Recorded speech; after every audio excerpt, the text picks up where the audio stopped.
Welcome back to The Big Issue on City 973 and also on City TV Ghana. My name is Godfred Akoto Boafo. For the past hour, we've been discussing the declassification of portions of the Achimota Forest. There are those who are buying it, there are those who are not buying it. And by buying it, I don't mean actually buying it, but buying the declassification, and those who are not buying the reasons for the declassification. And I've been speaking to Dr. Yabuachi Ajiman from the University of Energy and Natural Resources. He's the head of Department of Ecotourism, Recreation and Hospitality. You've heard the Deputy National Director of Arocha Ghana, Daryl Bosu, and Franklin Kujo, President of Imani Africa. Let me come in and talk law on this matter, and then we will wrap this up with Dennis Edward Abuaje from the office of the, he's a presidential staffer. I don't know if I can call it someone who's coming from the office of the president, but he's a presidential staffer.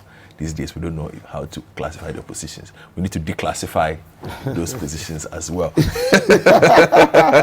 But you can send your messages 0549986996, 0549986996, and 0550-585832, 0550-585832. So, Inusa, let me come to you. I've heard comments that you've made on this matter. Yes. But let's start from this conversation about the state giving lands to private individuals or private families. State that land that is being held in trust. What does the law say on these matters to start with? Well, so this is the state, and the land is held in trust, and it's a higher trust. It's a fiduciary trust, but it's of a higher nature. And so if the state thinks that it is in the interest, the collective interest of the people of this country to give up certain portions of the land to a section of the public, then they have to justify it. And in earlier instances, we had justified it on the basis of compassion, even though we faced strong resistance, justifying it on that basis. Now, back specifically to the Achimota case. People are right in feeling and having some level of righteous indignation about what has happened. Really? Yes. And skepticism and suspicion about government's motive. We are right. Now, if you say you are protecting the forest, what in God's name will motivate you to give out 40% of the forest? It's giving away 40% of the forest, protecting the forest. So people will ask questions.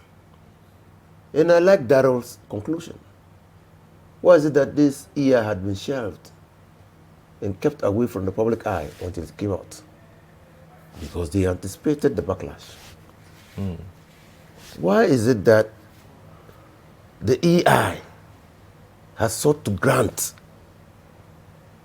by a subsidiary legislation the 245 acres more without discussion? Nobody knew and heard anything about the 245. You mean the original petition had requested for 90? The original petition requested for, no, there was no original petition requesting for a number of acres. Okay. So let's put it in perspective. And I like the lecturer at the university who said, look, let's try to understand and get Proper information. President Kufuor, when he came to office, decided that we didn't need Achimota Forest. Is that what he said? Yes. The Accra Central Business District was choked. And so we needed a second central business district. And in the view of President Kufuor, the Achimota Forest area was a proper place to site a second central business district. Okay. Now, when the administration took that decision, the Owoo family then petitioned President Kufuor's administration for a release of a portion of that land to them. After all, that land was going to be used for a second central business. We're going to have a commercial area. Commercial area. So a committee was set up under Extadapa, the then Minister for Lands and Forestry.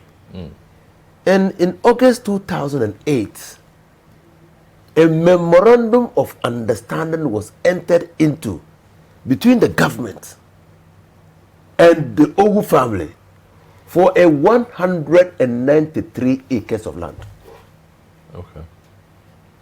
But Kufuor's administration did not survive the 2000, or the MPP administration did not survive the 2000 elections. Now, in the 2000 elections, land and land grabbing was an issue.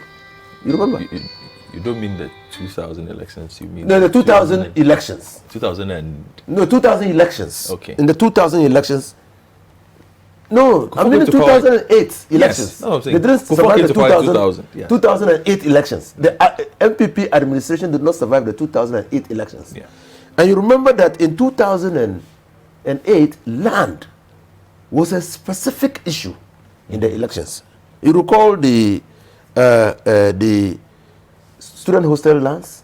Yes. You recall the Ministry of Foreign Affairs lands? Yes. You recall the cantonments lands? Lands was a specific issue. So when President late Evans Atamios came into office, he put a total ban on lands. No one was to alienate land. Nothing about lands was to happen. So Kufuor's idea fizzled out. The memorandum of understanding that was entered into with the Owoo family could not be honored. Then fast forward 2012. NDC put it in our manifesto that we will change the Achimota Forest into an ecological facility. An ecotourism facility, so that we could protect the forest. Because we realized that, just like the prof said, the forest area was around 498 hectares. Now, it's standing around 355 hectares. Can you imagine, can we work out the level of encroachment now? 143 hectares have been encroached upon. Nature abhors a vacuum. So if you are going to protect the ecological area of the forest, you need to put in a facility that takes into cognizance the need to protect the integrity of the forest, the things that the forest is doing for us, while making it impossible for future encroachments. We thought an ecotourism facility will do that. Because there is an arboretum there. A species of trees that you can't find anywhere. You just saw the CEO of the Forestry Commission and others going around the forestry inspecting the wildlife. There are butterflies in the forest. You need to pass around the forest in the early mornings. You hear chirpings of birds. Gives you a serenity of mind. Above all, the forest serves as a carbon sink for the whole of Accra. It's our lungs. The forest is our lungs. I mean, until you take away the forest and see what kind of devastating consequences will befall us in Accra, you will not appreciate what the forest is doing for us. So the forest is still serving its intended purpose. It was constituted into a forest in 1930. And so it's still serving that purpose. But the city has changed. Nothing has changed. 1930. Nothing has changed. The forest was a forest constituted into a reserve by forest as a forest in 1930, and it's not even playing a more critical role by virtue of the Sustainable Development Goals. We should be seen to be doing things that will encourage the greening. And the president and the administration of the MPP just last year said they spent a whole amount of money planting trees in Ghana. If you're planting trees in Ghana, what the hell will you go and cut down trees? You're planting trees. You're spending tremendous amounts of money to plant trees. And now you're going to cut away trees? Cut down trees for the purposes of development? But what is more surprising, and that is what is leading to the mistrust of politicians, is that Kufuor's administration said, well, we have examined your petition. We think that we can give you 193 acres of the Achimota Forest in the periphery. And they said, no, we are going to turn it into an ecotourism facility. So we need more land. We want to reduce the impact of the development, the project, on the trees in the forest. So we can't give you 193. We scaled it down to 118 and give them 118. Now, 6 years later, the government is willing to triple that grant and still say it's protecting the forest. It's totally inconsistent. Because if you give away 40% of the forest, you can. So what will you then be doing with the remaining 60% of the forest? Can it support any development project?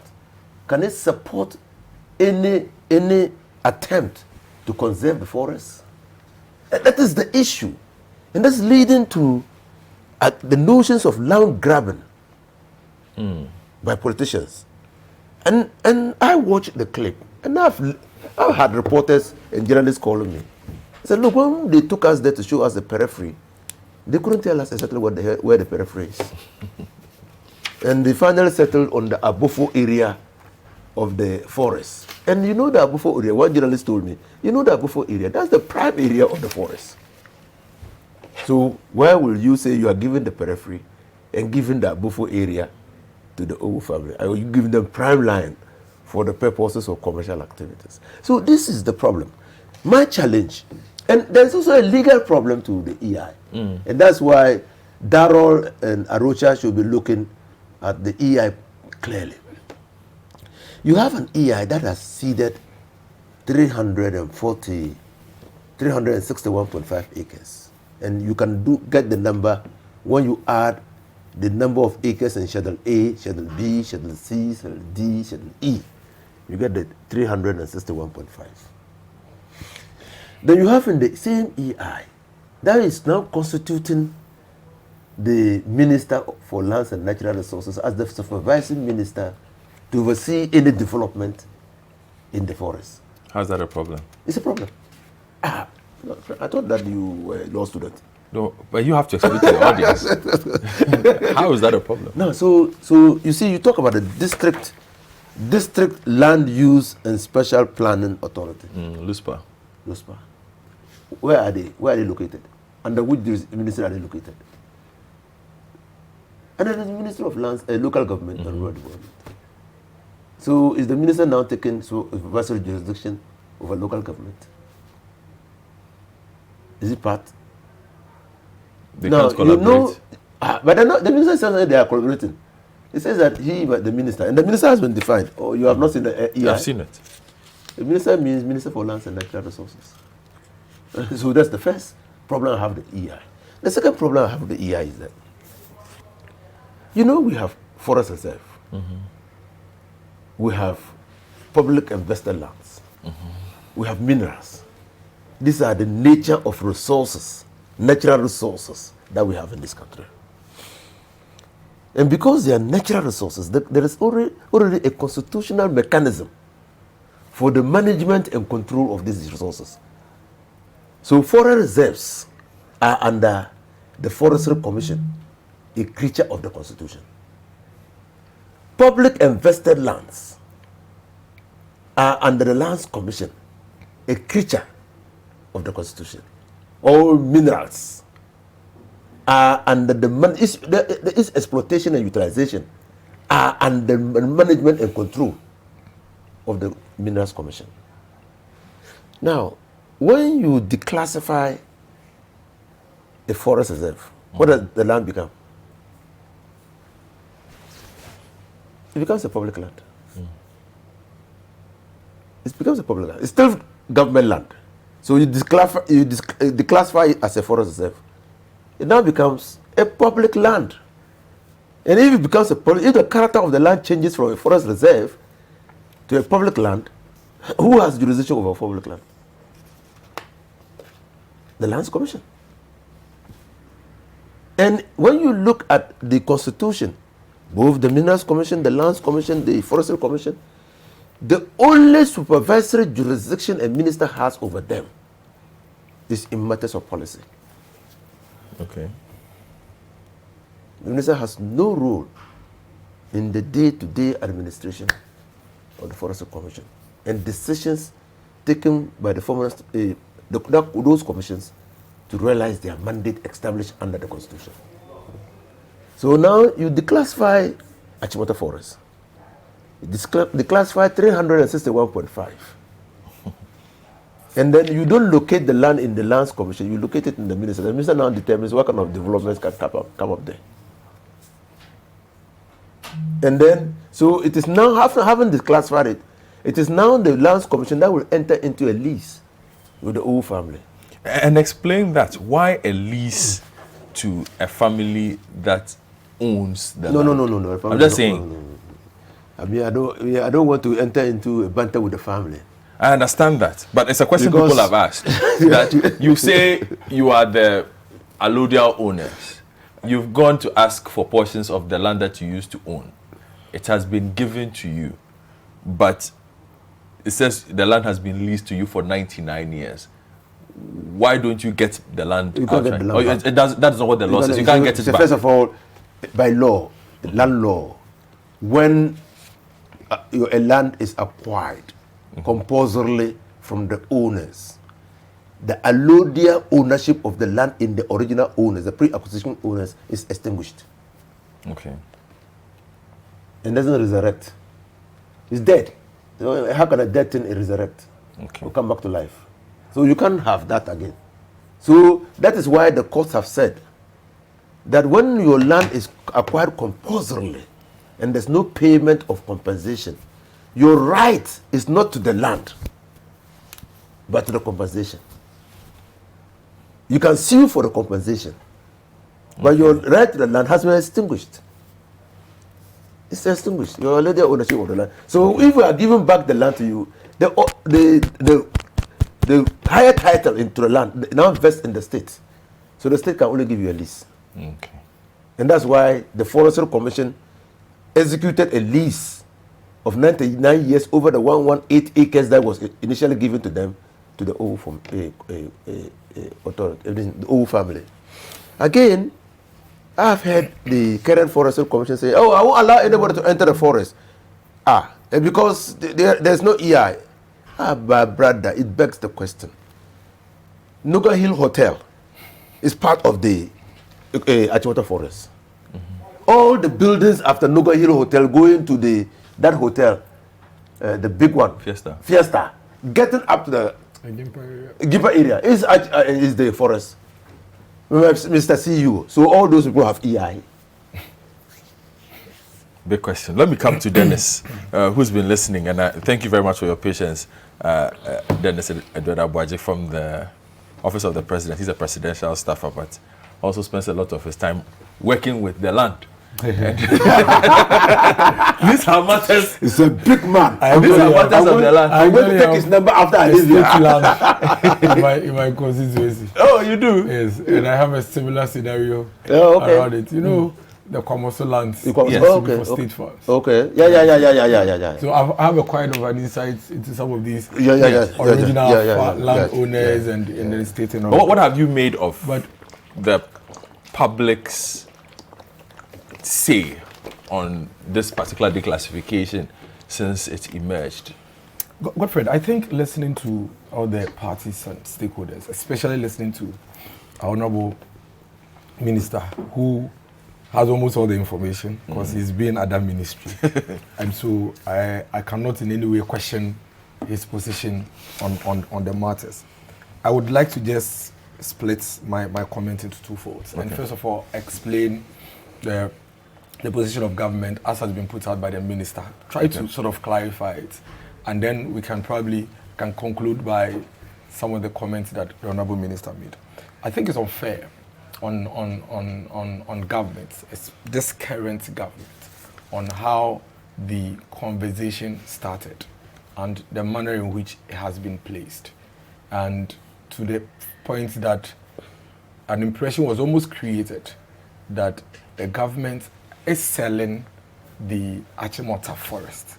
That for me is quite unfair. And I like the position of Imani as well in trying to be quite upfront and more or less subtle apologies in there, in as much as they haven't been so blunt that, listen, we apologize with the manner in which we put it out there. I think there's too much suspicion in our states, and that is affecting even how public discourse goes by every day.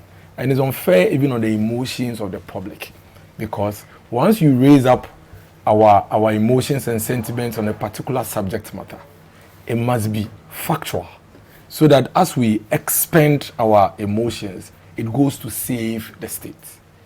So if you wake up one afternoon, because when I saw the Facebook post by my senior brother, Kofi Bentel, I immediately took a screenshot and sent it around to the people who matter. Because I wanted to find out, hey, why? You know, why are you selling Achimota Forest?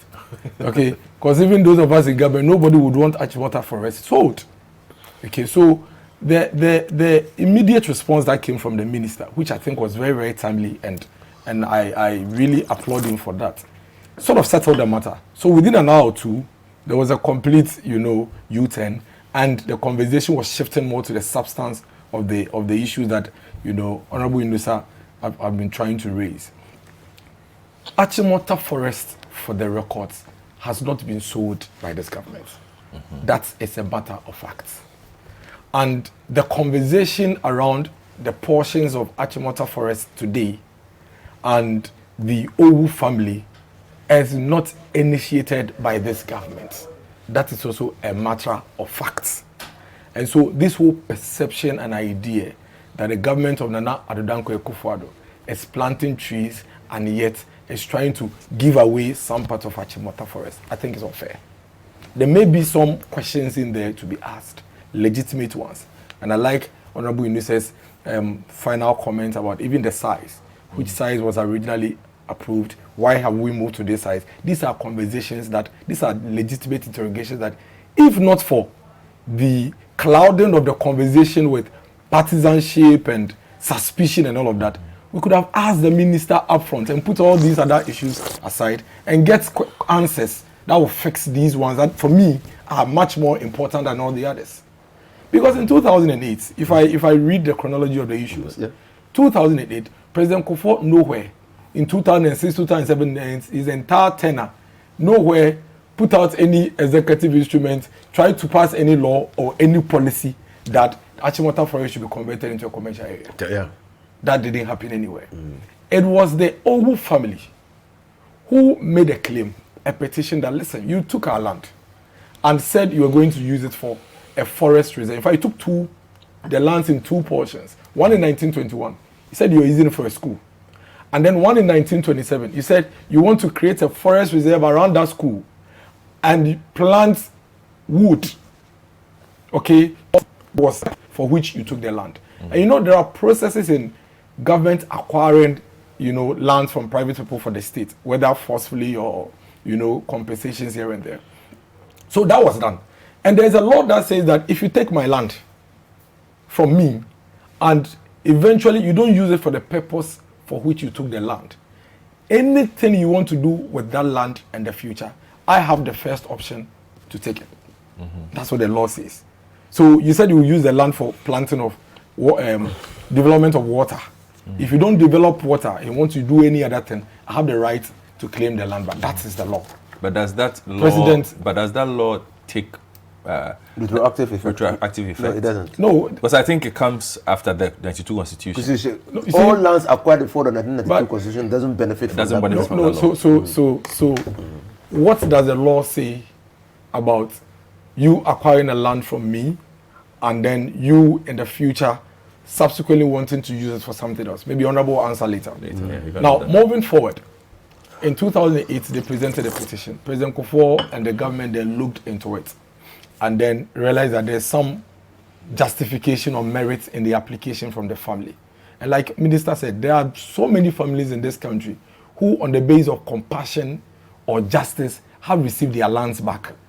Okay? Because if I gave you my land as a family, you say you're going to use it for a forest area, and all of a sudden I see Noga Hill Hotel, I see Fiesta Royale, I see so many private development on that land that is originally mine as a private person. You have no justification to tell me not to come forward and claim my land back. That is the first point.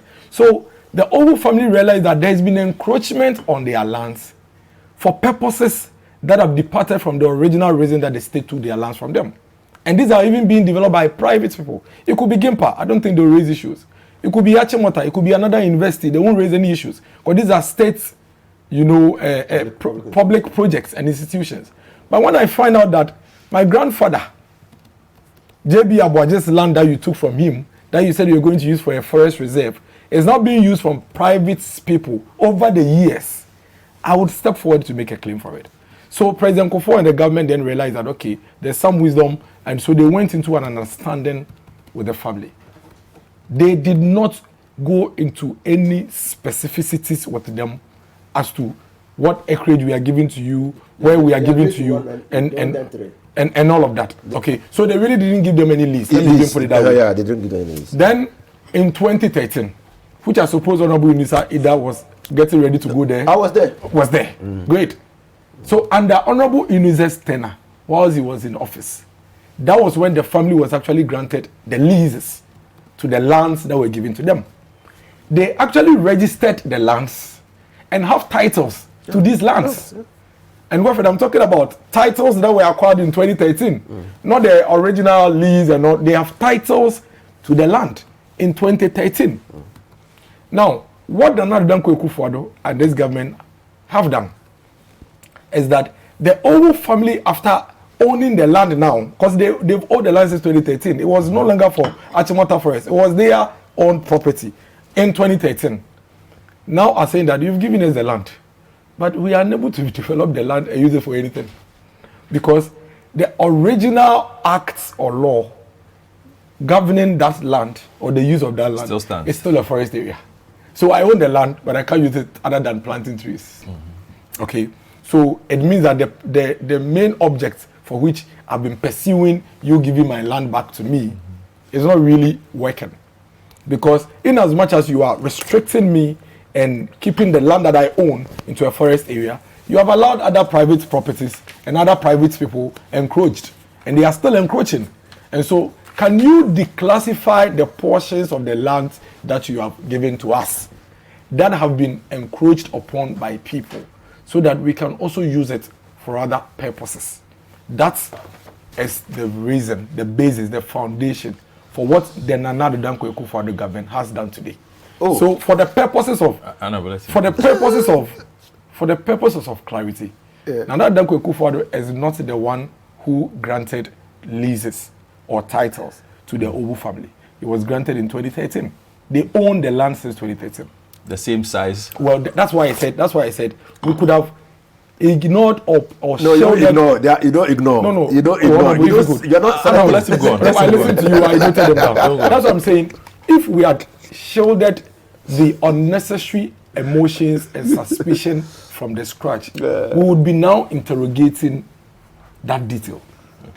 Okay, so the size matters, but it doesn't change the fact that this EI is fundamentally on the basis of declassifying the lease or the land that the Owoo family has gotten back. But don't you think that the questions that arise out of this particular one, as you say, are born out of the fact that if this EI had come and kept to the original size, you wouldn't have that. But if you look at the difference in the original allocated size to the Owoo family, and then what is now emerging that this EI is supporting, is that not where the questions arise? Not where. First of all, that's not where. That question is legitimate, and I'm glad we're having it now.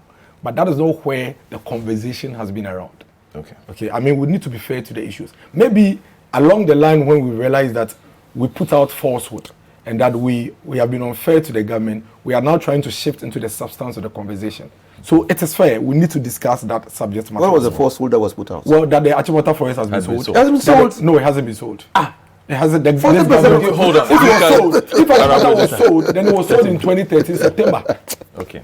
If Achimota Forest has been sold, then it was sold in 2013 September by Honorable Unisa Fuseni, because he granted the Owoo family titles to a government or a state land. Fair point. Fair point. Good. So let's proceed. Now, moving forward, and I've heard my brother from the CSO made a point that, well, yes, we say peripherals, Darrow, and we don't even know where the peripherals are and what have you. If you look at the EI, the EI which page? Specifically, I think the last 3 or 4 pages. Okay. Specifically indicates the parcels of lands in question with coordinates. Site D. With coordinates. So we have site A. Site A is here. Site A is the first one. Okay, so it says that all the 5 parcels of land specified in this schedule as sites A, B, C, D, and E containing an approximate total area of 361 acres, or 146 hectares, more or less, situated lying and being at Achimota, Accra, in the Greater Accra Regional Republic of Ghana, all of which 5 parcels of land are more particularly delineated on plan number. So there's a plan. There's a plan delineating or specifically indicating the subject matter. So we cannot stand anywhere and say that we don't know where the periphery is. Yes, we don't know where the peripheries are. Number two, it goes on to say, Site A, all that parcel of land known as Site A, and it's described with coordinates. Yes. And coordinates gives you the specificities. Yes. Coordinates tells you exactly where the land in question is. So maybe we, the journalists, or those of us who are having this discussion, don't have our compasses or our, so we will not be able to pinpoint. But for those who deal in lands, and for those who are acquiring lands, and for those who are using it for the purpose of land, this land and where it's situated is not in question. Because there are coordinates. But that is where the questions arise, because as you said, there are coordinates, and we run the coordinates. Yes. And that is where the questions arose as to perhaps, and we did ask the minister, Bernard Avle, in speaking to the minister after we ran the coordinates, asked the minister, Honorable, when we run these coordinates, these areas cannot be classified as the periphery. And he did indeed, because Bernard used numbers. The minister was speaking English at the time. Say that, do you still stand by your usage of the word periphery? Once you plot these coordinates and run them through a map, the areas might not necessarily be something you can call a periphery. So perhaps... So then we are moving into the definition. The definition, because he used periphery, because his official statement said periphery. Now periphery means the edges. So there are two fundamental bases to this conversation. Yes. So we need to use them together. The periphery and encroachment. Yes. Okay, so periphery and encroachment. So we are talking about the extent to which these forest areas that are supposed to be reserved as forest areas have now been encroached. And that is the basis on which even the Owoo family placed or put in their petition. Okay, so I just wanted to respond to the issue of we don't even know the land in question and the location of the site we are talking about. I think that if the lands ministry had not put out even these coordinates, then I'll have a concern. Because then I'll feel that, well, anybody at all can start, demarcating, and then they'll start eating into it. But there are coordinates. So that once the coordinates are there, then there are specific boundaries to where this conversation or this subject matter is situated. And that's it. Now, let me respond to the other issue of the minister. And then, Honorable Minister Fuseni made the point that, well, this government says they are planting trees and they are selling lands, So please, Honorable Minister, let's be fair to ourselves. In fact, when we started this conversation, and I saw Honorable Fuseni, I was happy. Because he's the first accused. Okay. No, I'm not accused. No, I'm just saying. No. I take your word. I'm not accused. Nobody has accused me. No. Let him make his point, and then you know what he might not be even referencing this matter. Relax. He might not even be referencing this matter. Relax. No, you don't. I'm not accused. Okay. My name has not come. So he will be. That's what I'm saying. He might not even be referencing to this matter. So he will be. Honorable Inusa Fuseni will be. If his comment on selling that land stands, then he will be the first accused, because he, as Lands and Natural Minerals Resource Minister, is the one who granted lease of the Achimota Forest, titles of the Achimota Forest to the Owoo family. Portions of it. Yes, so he will be the first accused. Then maybe those who are followed will be second accused and third accused and what have you. So he cannot in any way absorb himself from the same comment that he's making. I move on to the issue of the minister. First of all, Luspa does not sit with the local government ministry. I'm with the local government ministry. It says with where? Okay. It does not sit with it. It sits originally with the Environment and Science Ministry. Okay. But there are several ministries captured in the Luspa Act with specific responsibilities and roles in the Luspa. You see, so there are some acts that transcends just one specific ministry. Like the National Security Act, when you pick it, DCs have a role to play, they are in it. You can't say because of that, it's under a local government, ministry and all of that. And then, based on that, you'd realize that the EI was very, very clear. It is very consistent with the Luspa Act. The EI says that the districts Land Use and Spatial Planning Authority, with jurisdiction over the land specified. The first page, last paragraph. Paragraph 2. Yes.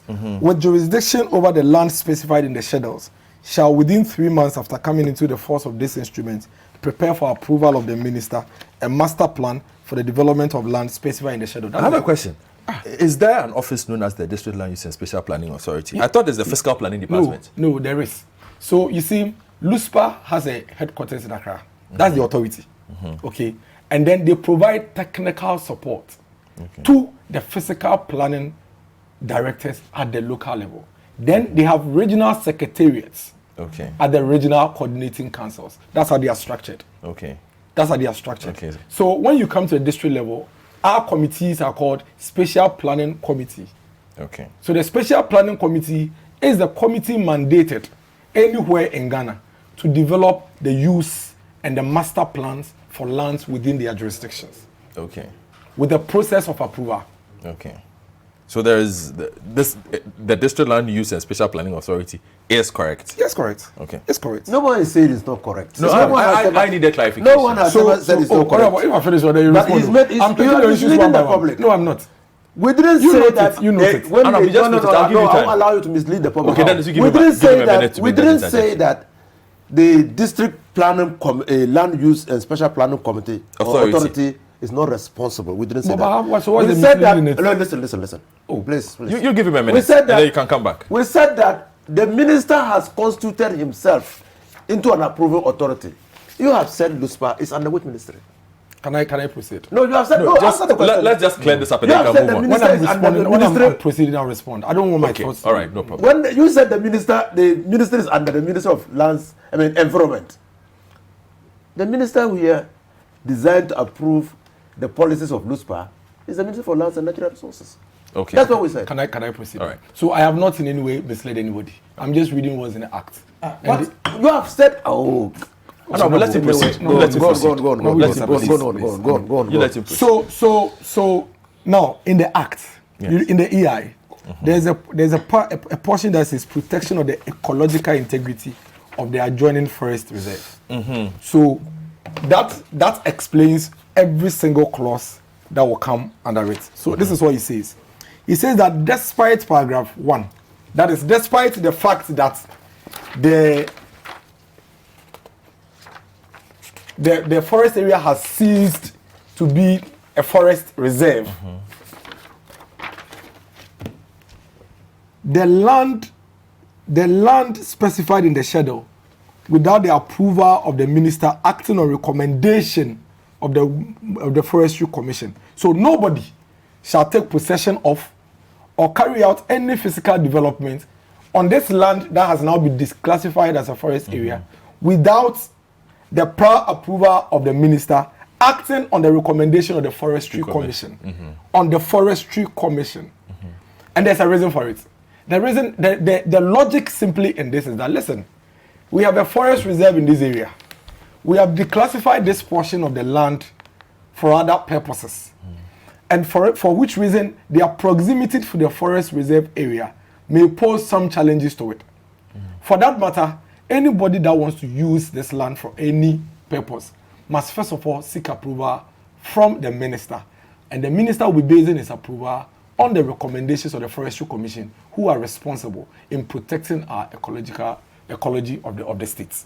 Then he goes on to say, the minister, irrespective of even the Forestry Commissions, and this is why they want to be consistent with the Luspa Act, shall not approve any development on the land unless the minister is satisfied that the development is in accordance with the master plan developed by the Land Use and Spatial Planning Authority approved by the minister.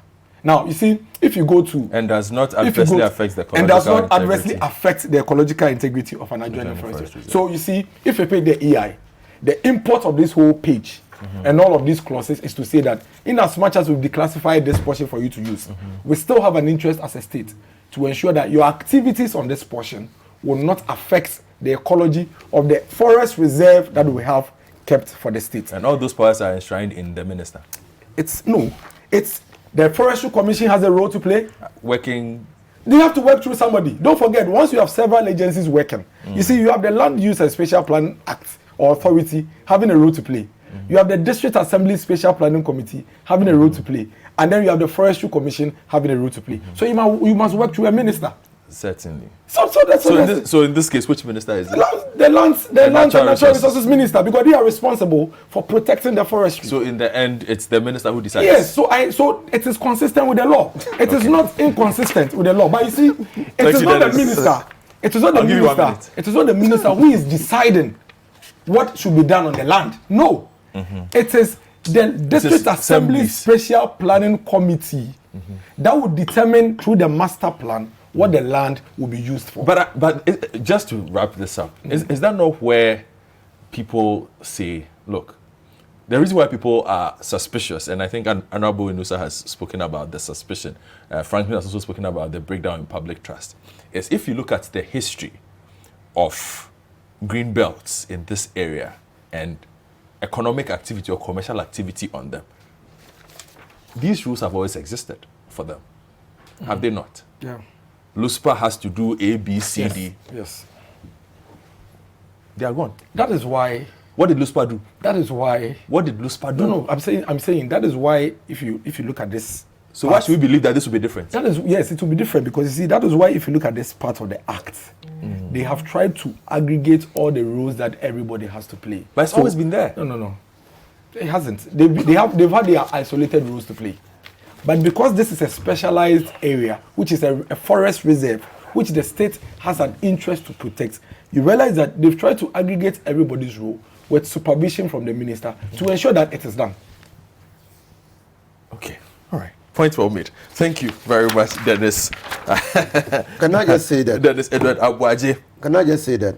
You have 30 seconds, so I wrap this up. Dennis Abuaje has convened. That's what has brought me into this discussion. Okay.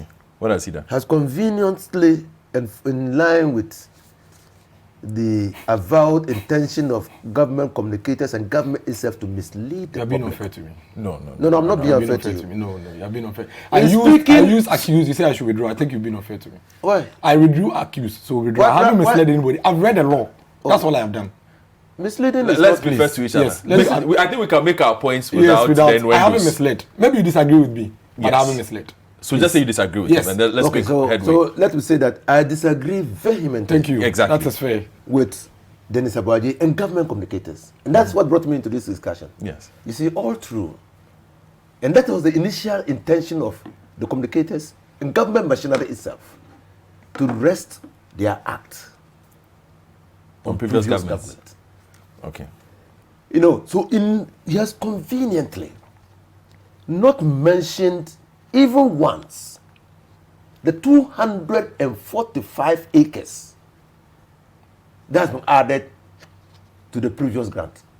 But I did ask him that Not question. even not once. But I asked him. Not once. I asked Now him. somebody ask somebody, he says somebody stands accused for that act and talks about leases granted by that person. And those leases granted by that person has been registered and title in that land released to the people. I tell you without any fear of contradiction, the EI was calculated to add more land to the Owoo family, motivated by whatever reasons by this government. That is your suspicion. Because you say if you are going to rectify leases granted That in is your suspicion. 2013, Okay. you rectify 108 acres of leases. You don't up it to 361.5. And that is what we'll investigate. seconds. That is No, what 5 we will seconds. investigate. No, We know when we have a chance. 5 seconds. I will give you No, 5 it's seconds. important Let me take point. a It's quick break. an important point. I'll take No, messages. no, Dennis, it's put your an hands down. important point. I'll say it. Put your hands down, I'll say it. Dennis. We'll take a I'll say quick it break. before I go to my When we question. return, we go to Nkoranza. I'll say it before I go to.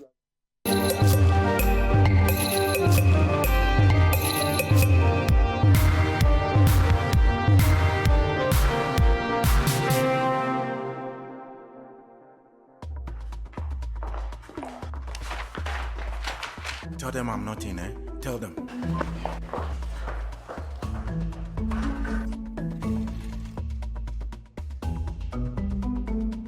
When you evade taxes, you put yourself at risk of prosecution. Do the right thing. Pay your duties and taxes online, through the bank, or from your phone on time. And let's build a great nation.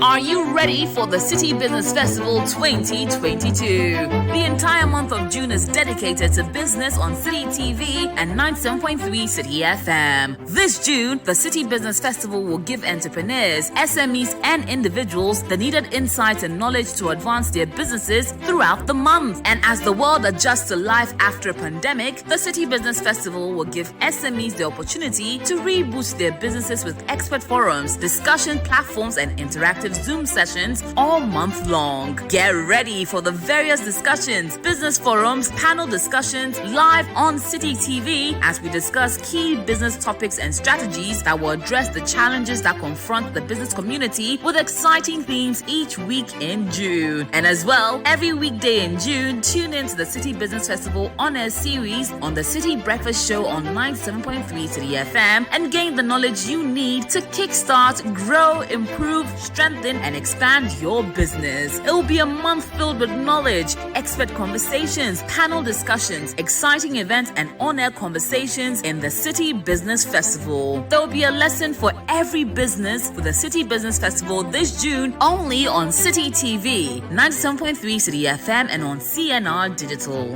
The City Business Festival 2022 is proudly brought to you by Absa Bank.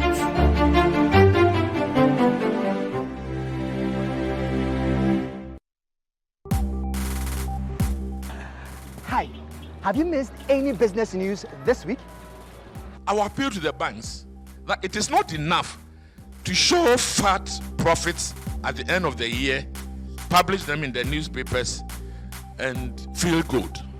Are you looking for a way to consume business news without getting lost in all of the technical language? Well, for our traders down here, all they care about is the fact that this could likely affect the cost of doing business. We used to pay an average of 3,000 somewhere in November. Now it has shoot as much as $12,000 for a 40-footer container. Business Weekly brings you all the top business stories of the week in an exciting manner. Business Weekly, Sundays at 3 p.m. only on City TV. Well, so, are you ready? Let's go.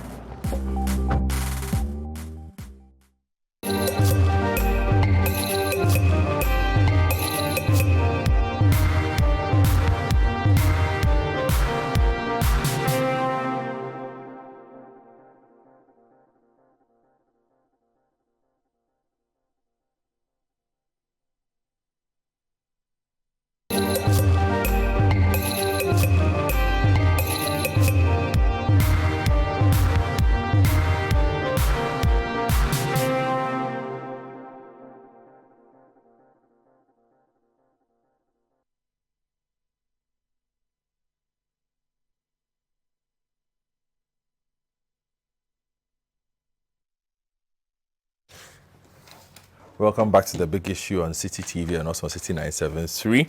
Let me just wrap up the Achimota Forest conversation before I go to Nkoranza with Darryl and then Dr. Yabu Achachima. So, Darryl, Deputy National Director of Arocha Ghana, your final thoughts on this conversation and the way forward. Yeah. Okay, thank you very much. So I wanted to say that I think the representative who spoke on behalf of government got me wrong when I said periphery. What I'm rather saying is that they seem to be discounting the importance of what you mean by a forest periphery. Now, if you look at how much of the forest has now been ceded for other development, that is close to about 30% of its original size.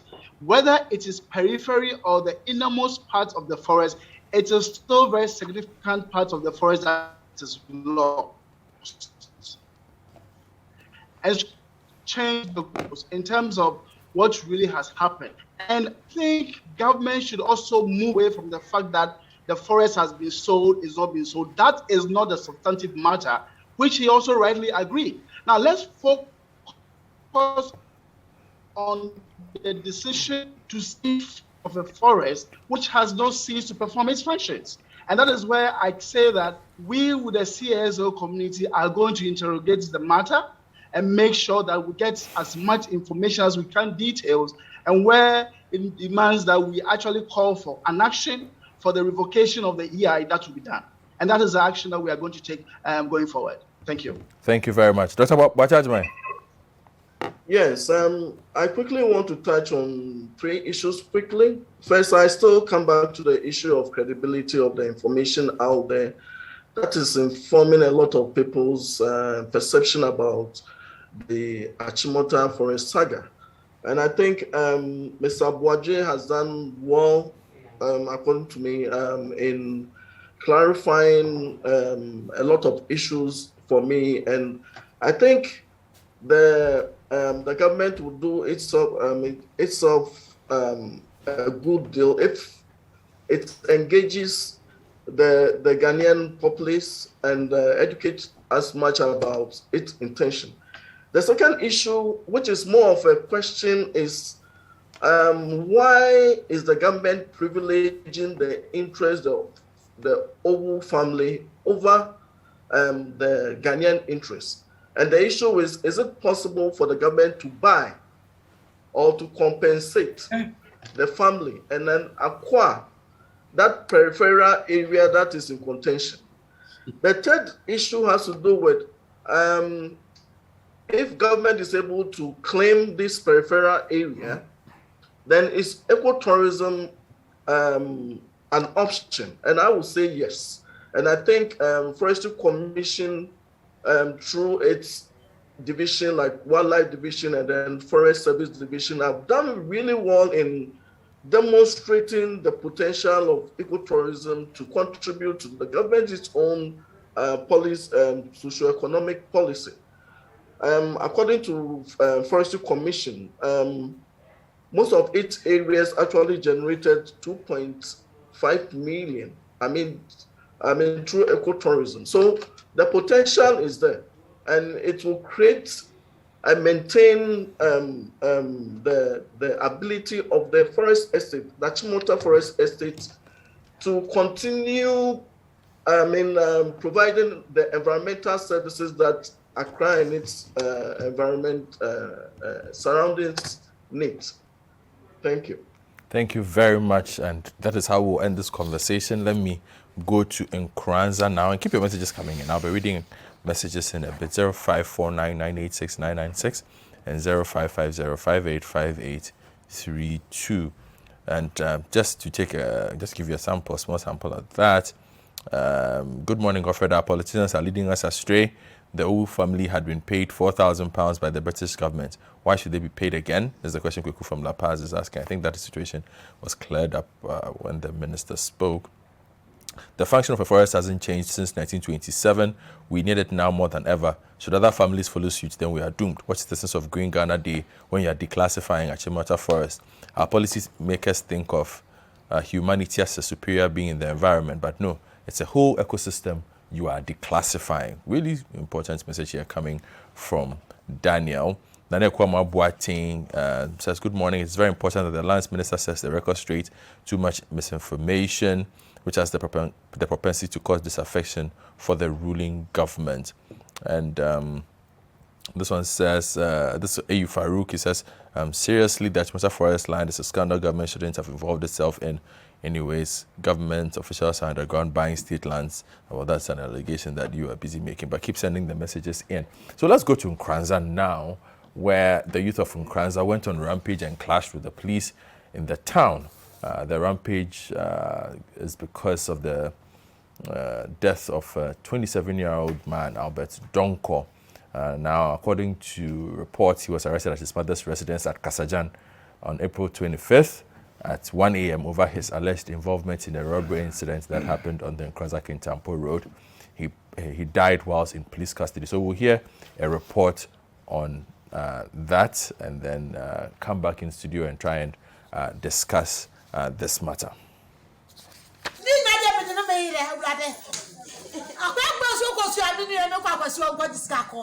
The family of the 27-year-old businessman, Albert Donkor, and a group calling itself Justice for Albert Donkor movement in the Nkoranza South municipality of the Bunu East region are calling for justice for the late businessman who died in the hands of the Nkoranza Police Command. Albert Donkor was picked up by the Nkoranza Police Command on April 25, 2022 on suspicion of being an arrower but was later pronounced dead by the police. The uncle of the deceased, Reverend Father Matthias Sarkodie, has been telling City News steps the family have taken. Yeah, there are some now for down court, Accra High Court. Yeah, cause some man my Mampanyini, as some my IGP. So yeah, this year I'll be the best. Yeah, Tibin can Tibet Fano and my. Yes, if no Bebe Fano na Otiase. Omonfa Akurano de Emaye. Eti say yeah lawyer no. Ebe to the regional commander over here.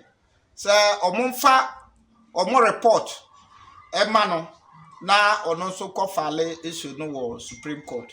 Eti menua bai menua panyina yeyi na odi asem na nim omo konkran.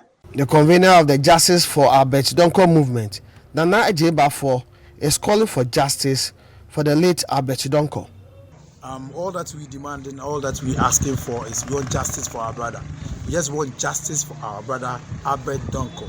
So through the justice that we demanding or we asking or we seeking for by the people of Nkoranza, the youth of Nkoranza, and all the people of Nkoranza, we asking for, we want the IGP, the president to intervene. The human rights activists should intervene. Opinion leaders should intervene. International community should intervene. And in their intervention should bring us justice for our brother. And through the justice. So that is the Albert Donkor one. Now, if you go to the northeast region, we also had some youth in Karimenga who set a police checkpoint ablaze over the alleged shooting of a pillion rider. And so we had the PRO for the Upper East Region Police, David Fiankwatri, speaking on that matter. So I'll put those ones together and then have a discussion on this. But yeah, so we've had the Nkoranza issue. I want to talk to criminologist and the lecturer at the Department of Sociology and Social Work, Dr. Jones Opokuwari. So Opokuwari, good morning. Good morning to you, Senior Akoto. How are you? I am well. Always a pleasure to hear from you, Senior Opokuwari. It's been long, my brother. Yes, it has been a while. Let's talk about these incidents that keep coming up, and this growing suspicion between the public and the police, and then also these rising incidents of citizens dying in police custody. Your take on it? Okay, thank you very much, and very good morning to your panel members and also to your viewers and your listeners. And thank you also to you for the opportunity. I think everybody in the country must be worried. And just as the people of Nkoranza and other places across the country are worried about what is going on. Similarly, as a criminologist and someone who teaches crime, I think I'm also very worried. But I'm not surprised, because if you look at the police history, in fact, I've been reading some human rights report that was released by the U.S. Department of State as far back as 1997, okay, on Ghana. And they chronicled incidents of this nature that had been engaging by our police. And it shows a certain pattern. And in criminological sense, we say that when there is a pattern, then we are in the presence of a fact. So you see that this kind of killings is more characteristic of the kind of police service that we have bred over the period. And there's something that going into the future, I think that the security services and the state must begin to act around it and get this thing nip in the bud if we are to have a better policing system that responds to the need of the people. Now, how does the police respond to situations like this? Because we've seen an active attempt by the police in the past year to try and close the public trust gap. We've seen the IGP try to engage a bit more, the police being a bit more public-facing. Incidents like this don't help, especially when accounts don't tally. If you listen to the family, for instance, of Albert Donkor, and their narration of incidents, and you hear the police narration of it, they are completely dissonant. Yes, and this is the kind of credibility crisis that our police service seems to have suffered over the period. And it's all because of the fact that when incidents or certain crimes are perpetrated by the police, what happens is that the police is so, I don't want to use the word inert, but there's some form of inertia on their part to investigate their own people and then bring those people who are culpable to book. And now, if the police find it very difficult to investigate its own self and to be able to punish their own men who commit such heinous crimes against the citizen, especially in cases where citizens have to be seriously injured or some people have to lose their life, it creates that kind of deficit in terms of their integrity. And that is what the police service has been suffering. Because of that kind of lack of accountability over the period, there is that loss of trust for the police among the citizens. So whenever an issue happens, what happens is that people are more inclined to take things into their own hands because they know that, look, we cannot trust these guys, especially when it involves their own men, because they have a track record.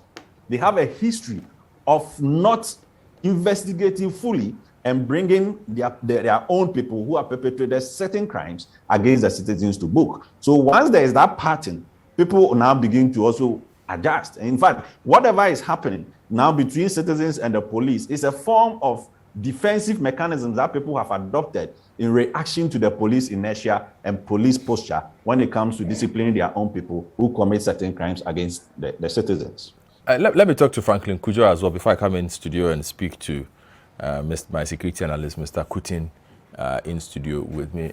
Franklin, I'm sure you picked this matter up as well, and it brings up something that everybody has been asking. How does the police create a scenario where these matters are investigated and the outcomes of the investigations are greeted with trust by the public, and also some form of proper punishment if someone is found guilty? Because we've been told by the police, for instance, that the PSP will be looking at the police. And some have even said, as part of reform, perhaps it's time to have civilians on that board that does these investigations. Well, it's unfortunate we do not have the police as part of this conversation, because we need to understand exactly why, time without number, we haven't seemed to make progress on these matters. I mean, I worry greatly because, if a suspect could die in the hands of the police, then it presupposes that next time there are arrests of suspects, people may resist, and that's the challenge. And if you think that the times we are in are not really pleasant, when people are going through economic hardship, the last thing people want is police brutality as well. So my fear is that if this is not conclusively dealt with, the next time the police is undertaking any lawful arrest, people may resist because they fear that they may die in custody. I really think we should have the police speak to these matters, and that's what I've got to say. Otherwise, otherwise you don't want too many, and all these goes to affect the human rights position or ranking of the country. I don't think the state wants that at all. Certainly, I do not want that. I mean, if a mere invitation to the police service, the police can lead to your death, then you have become an endangered species, really. Yeah, thank you, Franklin. Let me come in.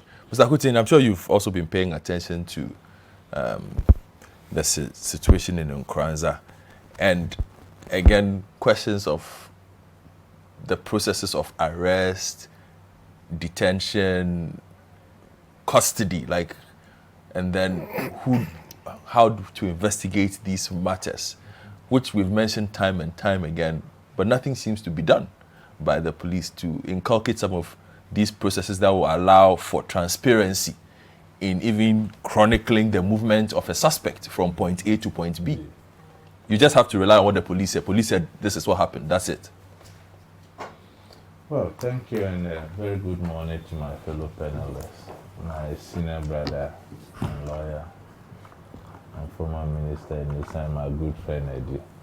And good morning to your cherished viewers and listeners. You see, it's very unfortunate these incidences keep repeating itself, and we react to them, and at the end of the day, nothing happens. I think the bottom line is we as a country, that we have done so many things, and we are moving forward. If you look at our constitution per se, it has sort of aged grown. And that is the same thing that is happening to most of our critical institutions. If you Okay, look at hold on for me. I think we're having a slight problem with your sound, so we'll try and fix Mr. Kutin's sound. So let me just come to Honorable Inusa, and then we take it up so that before you come back. Honorable Inusa, there certainly has to be a way where we can improve this chain of custody. Really, I would have loved to hear from the police as well. Mr. Kutin's assessment as a security expert to be able to proffer my general views on matters of this nature. I am a believer in the fundamental rights and freedoms of persons, and I was encouraged when His Excellency the President Nana Addo Dankwa Akufo-Addo, in swearing in Sophia Kufu, said he was going to usher in a new civilization founded on the respect for the rights and civil liberties of the Ghanaian citizen. But I'm disappointed that I have not really seen any change. Just like the introductory remarks of Mr. Kutin, that we seem to be aging, but clearly are not growing. The fact is that police impunity, or the impunity of the security services, is not only limited to Ghana. I mean, somehow, institutions of state, when they are equipped by the taxpayers' money, by the citizens' contributions, and are given the mandate to use coercion in the performance of their duties, sometimes they abuse that mandate. Now we give them the monopoly of coercion because without that attribute that they can use that force, they might not be able to protect life and property. But unfortunately, we are those who, when it comes to the crunch, they use it on. We tell them to use that on criminals with minimum force. It must be proportional. The force that they are going to use in any given circumstance or situation must be proportional to the threat that they anticipate from the criminal. Well, I know it's a discretionary matter, and the United Nations policing standards talks about proportionate force in dealing with controlling crime. And the issue has always been that at what level do we say that they have used inappropriate and unproportional or unproportional force to be able to deal with the matter. So yes, and when you take Peter Abraham's book, Mind Boy, you get a sense. How come that it's we who pay the taxes and the taxes pay the police? How come that it's we who pay the taxes and the taxes buy the uniform? How come that it's we who pay the taxes and the taxes buy the guns? And then they use these guns again on us. Even in the worst case scenario, unless a member of the security services life is at stake, he is advised not to use force that will result in the death of a person in policing. But I put it down to what I saw in the Ayawaso West War Gun report, that it appears to me that we are not screening enough the people who get into our security services. Some of them, we don't even take them psychological test. We don't check their background. How come that a person who has been recruited into the police service is part of a robbery gang. Yes, it's not out of the ordinary. We see even in the developed countries. But you need, because of the propensity of the human being to do bad or evil, there is an invidious responsibility on the recruiting agencies to do proper due diligence. And that those who escape through the net only do that by a whisker of air or by shellac. But we don't see that. We see protocol recruitment into our security services. What motivates, encourages, pushes people to just send those who probably might not be qualified to be members of the security, go into the security. And so there is an increase in the number of rogue elements in our security system. I mean, there's no need, you don't need to go far, you don't need the evidence clearly to show the treatment of journalists. It's a case in point. A security person manhandles a journalist who is trying to bring in, to produce information for the consumption of the public, who is trying to hold authorities to account, who is trying to ensure that when the police are doing their policing duties, they are doing it in accordance with established standards. This was handled. But in doing all these things, Honorable, and Dennis, you can come in here before I get back to Mr. Kutin on this. We understand all these things, but isn't it also about perhaps tightening the processes so that there can be some sort of track? You're a lawyer, I'm sure you've had the opportunity to bail in your early stages. These days you are a bit high profile. But in your formative years, it depends on who is bailing. He's bailing. Bail is one. As a lawyer, bail is one of the tools that make you popular. Because even the lowly, they don't pay you. But your presence at the police station to ask for bail, and the fact that the police respects you and grants that bail, yes, invisibility. So that process of a human being has been moved from point A to point B to the police station. Should there not be a way where, outside of the police themselves, one can be able to say, okay, this person came from Nkoranza to this police station. He was here between the hours of 11 and 12. At 12:15, he was at this point. At 1 a.m., he was at this point. That is independent of what the police will say. Perhaps we can fine-tune their processes to deal with some of these elements. They have a logbook at the police station. But can that be fiddled with? They are the ones writing. So that comes back into the nature and kind of people that we are recruiting into the police service. They have it. If you report to the police station, if they send an invitation to you, they record it. If you have the number of minutes you will spend that becomes the evidence. They have it. Oh, okay. Let me. I'll come back to you, Mr. Kutin. Let me talk to the Member of Parliament for Nkoranza South, Emmanuel Kwejo. Honorable, good morning. Please unmute your microphone, Honorable.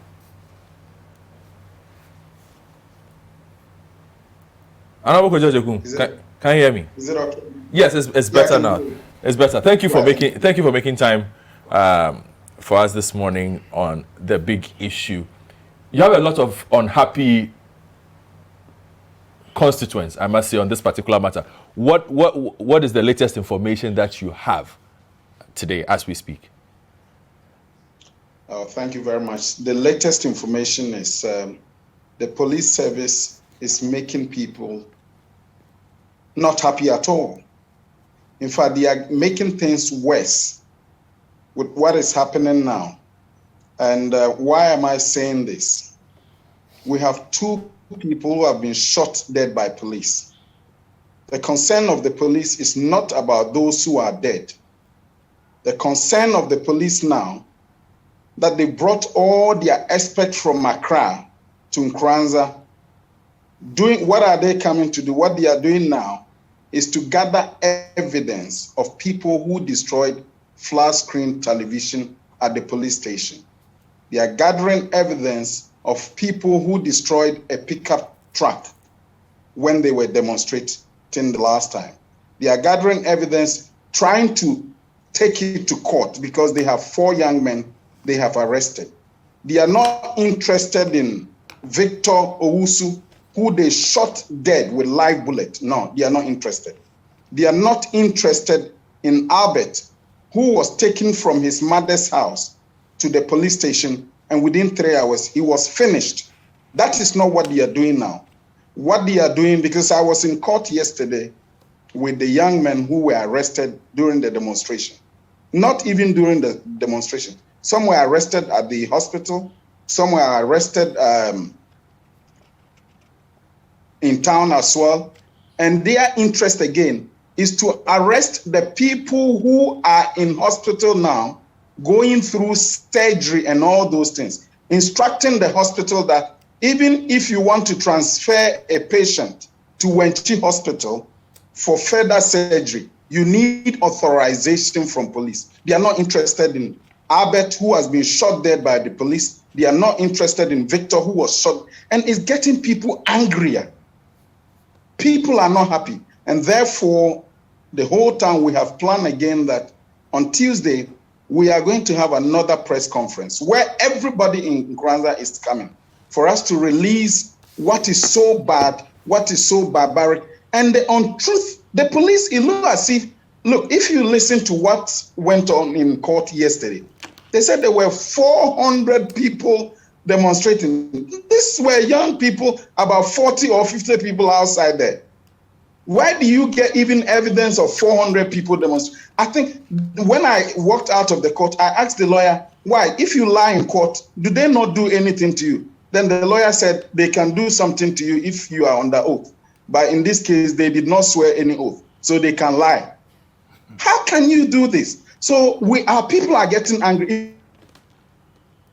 It looks as if nobody cares. And the usual thing, they think they can just go away with it. Look, the police service is in to protect themselves. They are in to watch each other's back. Trust me, if we don't get an independent investigator, this case will not go anywhere from what they are doing now.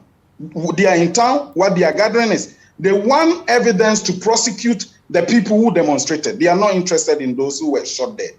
So, and I'm coming out. Let me say this. I'm giving a hint. On Monday, Tuesday, I'm coming out with 2 things. 2 things that will probably destroy this police service. The 2 evidence. 2 things on Monday or Tuesday. 2 things, and I'm telling you. 2. It's so bad what is going on. They should also be aware that there was another person in the boys' room when they were, apart from the mother. Now we have a 3rd person who was in the boys' room, because they should remember that the boy has got a girlfriend. I will not mention anything again. The boy has got a girlfriend. Let me. So the police officer who was standing outside the window, he should know. I'm just reminding him. For all you know, they have even let them run away. So from the way you are speaking, Honorable Kwejojokum, I pick up that you do not trust the police in Nkoranza. You do not trust the high-powered delegation that the IGP sent, including the Director of Welfare from Accra to Nkoranza to try and deal with the matter. Your narration seems to see that you don't feel there is a focus on investigating the situation that led to Albert Donkor's death, but rather a focus on the aftermath. That is it. They demonstrate too. That is what is happening. Look, I must be honest with you that the statement alone. Hello? I'm listening to you. I can hear you. Go on. The statement alone that was released by the police service will tell you that you don't have to trust them. It's inconsistent. The statement alone. And they want to come out that Albert is an armed robber. Let me tell you one interesting story that nobody believes the police in Nkoranza now. A young man who is admitted at the hospital. He called me in the night that, Honorable, there are too many policemen here. I said, what are they there for? They said they are coming to protect us. And I'm scared. And I said, why are you scared? He said, Honorable, they will arrest me too and kill me and tell me I'm also an armed robber. I said, please hold on. Let me tell you one more thing. Yesterday, a patient was supposed to be transferred to Wenchi Hospital for further surgery. They said to the hospital that the hospital needs authorization from them. So I have to let Lawyer Ajiman call the hospital and tell the hospital that the police have no right to instruct the hospital not to treat a patient. They are not interested. Go and see the hospital. They have about 40 or 30 men waiting to arrest those who they've shot their lower abdomen. The police service, trust me, is a club to protect each other. It's a club meant to protect and cover their back. That is what I can tell you. Thank you. That is what I believe in. Thank you, Honorable Kwadwo Ajeku, Member of Parliament from Nkoranza South. Obviously very upset this morning, seems not to trust the police and the investigation that is ongoing. But let me come to Mr. Kuti. You were making a point earlier. Yeah. Thank you. And I'm sure you've heard the MP and what he said. Well, because of I started by saying that, in fact, if you look at our constitution, it has aged but not grown. So are many of our state institutions, especially our security services. And because of time, I'll just be brief. I think the crunch of it is the fault of successive government where we favor regime security to national security. And that is where we find ourselves, whether we like it or not. And we are both guilty of it, both political parties. That's why my senior brother was talking about the mode of recruitment. And whether you like it or not, it has an undercurrent in whatever is happening. But you see, this violence persists because of two reasons. And the cardinal one is the bond of the personnel to the service. And this is born out of credibility as a result of corruption. So more often than not, as to when they can apply minimal force, they disregard it because the credibility issue is there as a result of corruption. The second aspect had to do with how senior colleagues treat the junior ones. So they vent that frustration on the citizens. And that is very true. So if you, the senior police officer, don't treat the younger ones very well, how then do you encourage good behavior? You see yeah. And you see, apart from regime change, regime security, as I mentioned, it boils down to the professional behavior of our security agencies. And a body is deemed to be professional if you have proper code of ethics and you have structure of accountability. And that obviously boils down to credibility. And I always say this thing, if you are the poorest person on the street and you have integrity and credibility, you are more than the richest person on planet. So if you look at the Nkoranza situation, it looks as if it's not different from what has happened previous times, Asawase, Ejra, and whatever. What have you done about that? Government only respond because of the pressure of the people. And we can't continue to be responding to these issues because we are talking about lives here. The incidences have become one too many. And as a matter of fact, the problem within the service is systematic. It's not a one problem. I hear many people say there are a lot of rogue officers within the service and they must get rid of them. And they got in because of bad protocol recruitment and stuff like that. And take it or leave it. Have a protocol recruitment, it will exist. There are so many powerful interest groups.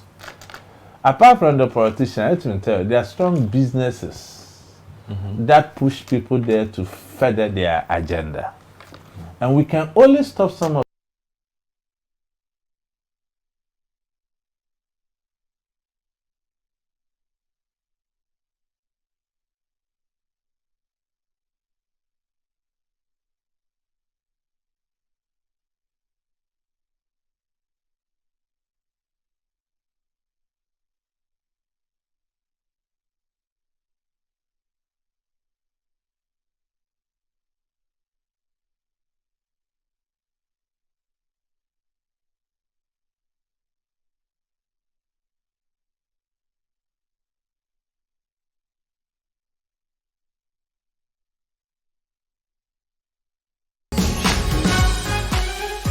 Your Sunday evenings will never be the same.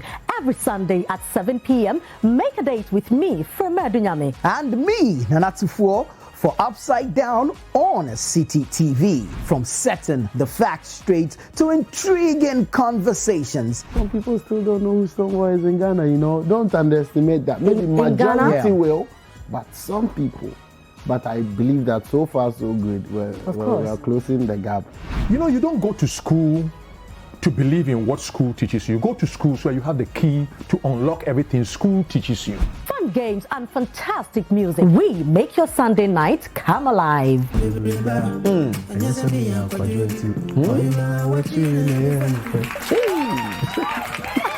Every Sunday at 7 p.m. on City TV. Politics is scary. I've seen friends of mine go into politics, and some of the things they write, I call us, now you get sense. Like, you used to be one of us. Yeah. Expect the unexpected with Upside Down.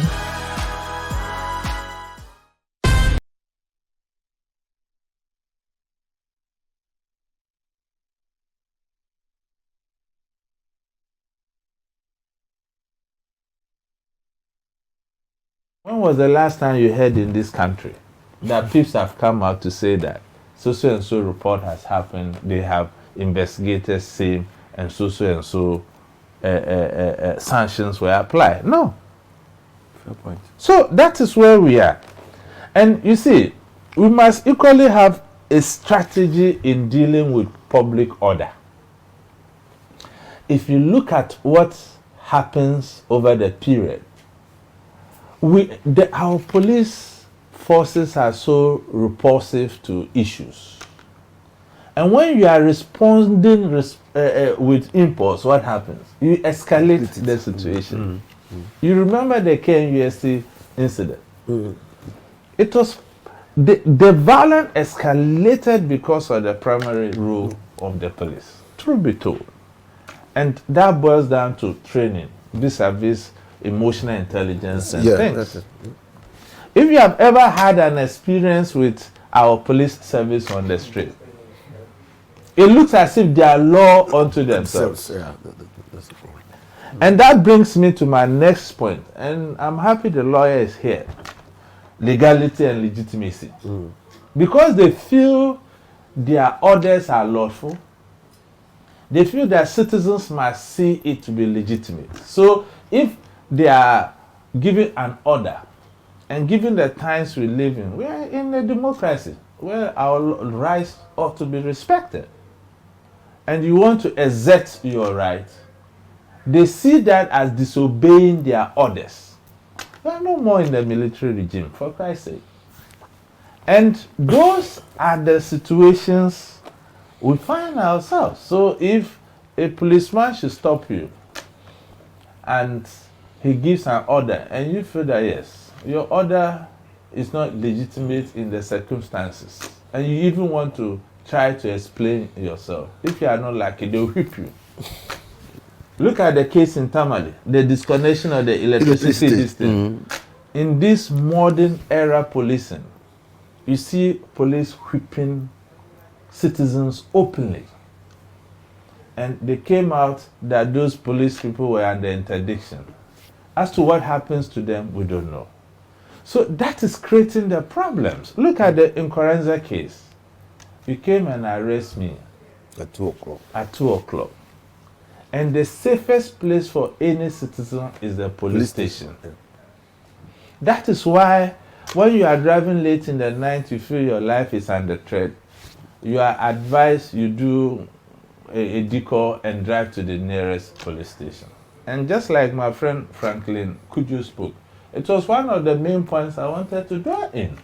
If you should come and take me at 2 a.m., that I'm an armed robber, legitimate, because you have those powers. You have put a tag on me. It's left with me to go to a court of competent jurisdiction to prove my innocence. And within 3 hours, I'm not alive. Then we are no longer safe in this country. So it leads to people disobeying lawful arrest. Because I am of the opinion that you take me to the cells, I might not come back alive. That's the problem. And that is a very dangerous precedent. And the police approach to this very issue is not human-centered. It's not. Because, like the MP was speaking, I was not happy with him because of the emotions and the special position he occupies as an MP. Because who makes the law? Police are enforcing the very laws you make. So if you are having a grand scheme to destroy the police service, I think it's very unfortunate. You may disagree with them, but it has to be done very respectfully, because the last pillar of any democracy is security. Any civilization. Any civilization. So we can't play politics with security. That is why it is the duty of every citizen. I always say this: security is a shared responsibility.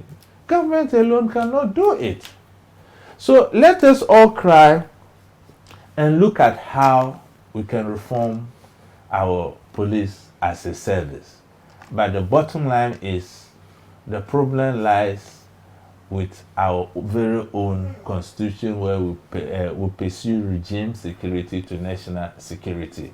We have to look at how we can make these bodies very independent if we have to make a headway. And look at, during elections, what happens.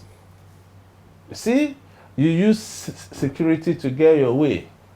This security feel that once I can align with you, I can get my promotion. And look at how promotions are done. Depending on which government is in power, certain people are elevated, others are waiting for their the next government. So if you go to our barracks, it's an open secret. NDC police, MPP police. And is that healthy for us as a country? Wrap up for me so that I hear from Dennis. So to me, we have to look at it this way. We cannot fail ourselves. And by failing ourselves is not being responsible to our own needs. And being responsible to our own needs is being responsible to our state. Our state is Ghana. Ghana is the only country we have.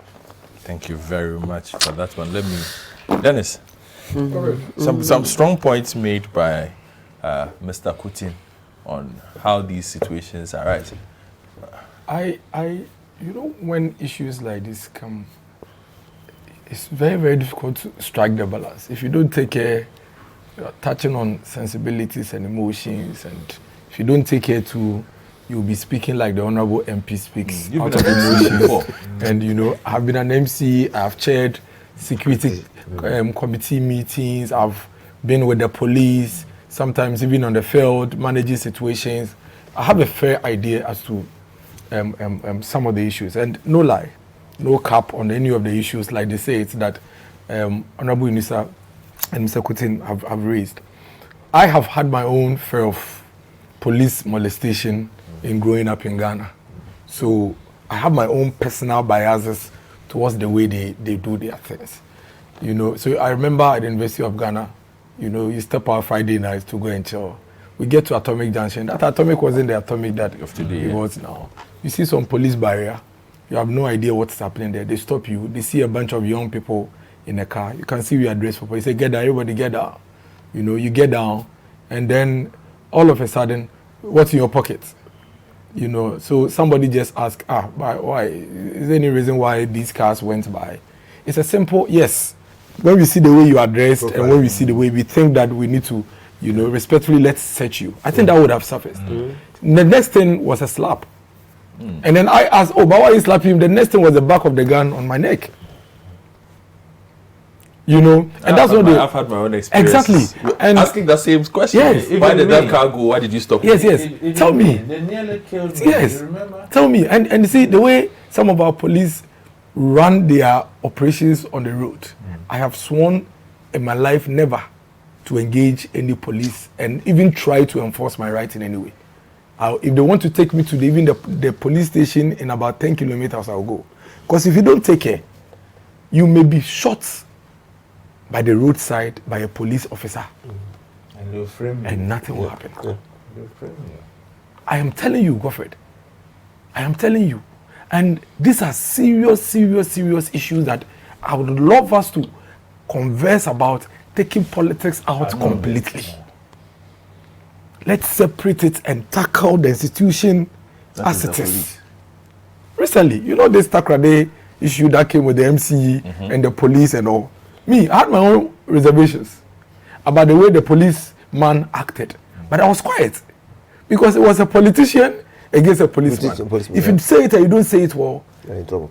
But if you listen to some of the commentary and the comment that the policeman made, knowing that he was already recording the MC, so it was like a stage. Yes, it was staged. So the MC says, if you you don't know who I am, I'll transfer you to somewhere. He mentioned. Then the policeman also said, even if you transfer me to this other place, I'll go. They say, hey, why are you saying that you transfer, like a punishment bringing the policeman to an end?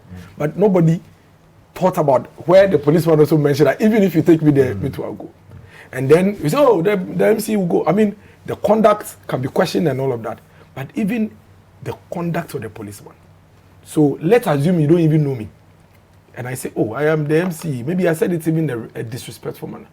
There should be some standards. Can you still park by the side of the road, say, I'll attend to you shortly. Everywhere we have traveled to, all of us around this table, even when we are foreigners, that is how they treat us. Yeah. Everywhere. Can you step out of the car, say, I want to search your car, say, can I see your ID, say, that is how police talk. Hey, my friend, get out. Who are you? And sometimes if you don't take care, and they see Honorable Inusa and Mr. Kuti and myself, and they don't know you. They don't know you. Maybe they don't see you on TV. And they see that you are driving some big car. Akromfo, you can sometimes even hear them saying it to some of their colleagues. Park. You know, so it's a very dangerous environment. And unfortunately for us as a people, we have always allowed them to absorb themselves in politics. So a policeman slaps a journalist, and we leave the policeman with the slapping. Yeah. And we are talking about the regime. Okay, so I'm sitting in my office as an MC. There's a policeman doing road checks in Manfi. Stops Godfred, slaps Godfred. The next thing, the MC is sitting down and is the head of security, and your police are misbehaving. And then we, for a very long time, allowed the system, the service, to always absorb themselves in the politician. And so when you have a situation like we have in Nkoranza, where there is no politician directly involved, you see the conversation is some way. Imagine if there was even a single politician involved in this matter. You'd have seen the whole of Ghana passing to Nkoranza. Like, because what happened in Nkoranza, I don't see the difference between that and Edura. But Edura, because the person involved had some political, you know. So even when some family members were saying this wasn't political, it had nothing to do with his activism, and it was purely based on some family issues, and we didn't want to even hear that. Meanwhile, we saw video of a security officer kneel down, position his gun, and fire into a crowd. And that's why we're still where we are. It has happened severally. Asawase policemen, 22 of them. I also sometimes feel that recruitment is one of the reasons. But I doubt if recruitment forms even 20% of the reasons. Okay. I think it's about the training, the standards, and the controls in the institution. Because you're telling me that 22 people, they are all rogue police people in what happened in Asawase? The one that some young people, Zongo boys, yes. They were about 22 policemen. They all rogue. All 22 of them at the same time. No, there's something wrong. And what I think is wrong is how the police manage such incidences when they come up. And I'm really looking forward to my uncle Dampare and my uncle Kwesifori to fix the situation. You know, whilst you were making a comment, I was going through their Facebook page to sort of follow the thread of their release statement. And I understand why the family and the Nkoranza people are reacting the way they are reacting. Because in none of their statements have they acknowledged to even look into the other position of the family. Because the family is saying that the guy wasn't an armed robber. You came to arrest him from the home. I am expecting that at least from the national headquarters, at least one of their statements will say that even though our Nkoranza police are telling us the guy was shot during a robbery operation, the family is also saying otherwise, and so would investigate. I think that would have given some balance.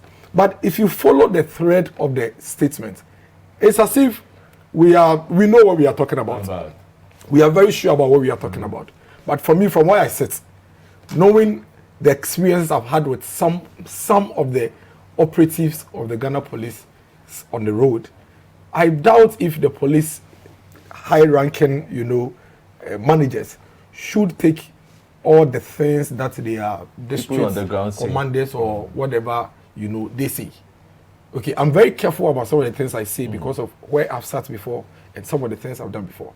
But I think that the police service needs to be hard on their servicemen to be able to resolve this thing. It is dangerous for all of us. In fact, you can even be a police commissioner in Mufti or your normal dress and even suffer same. I'm telling you, I've seen that happen. You see, I'm telling you that it is only those of us who sit on TV and radio every day who get free pass on the road.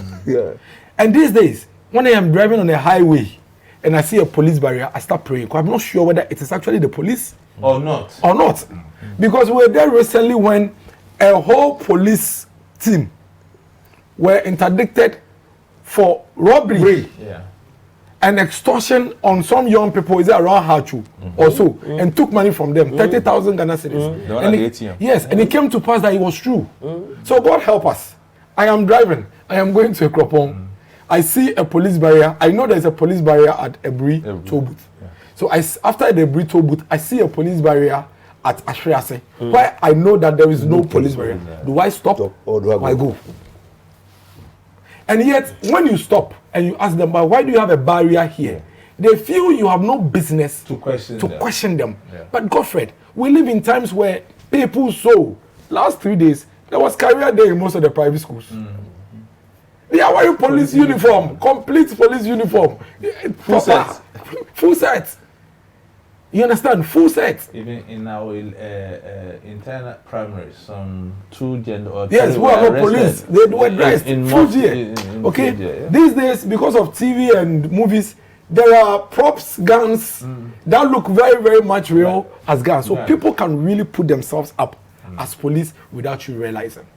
And so I am really appealing to the police service. This is not specific to Nkoranza. Because you see, with the Nkoranza case, my position is that I cannot tell whether the police is telling the truth or the family is telling the truth. I don't want to get involved in that. But there has to be a commitment to investigate. The police must commit to investigating both sides and coming up with the facts. But the police, unfortunately, do not have the confidence of the family.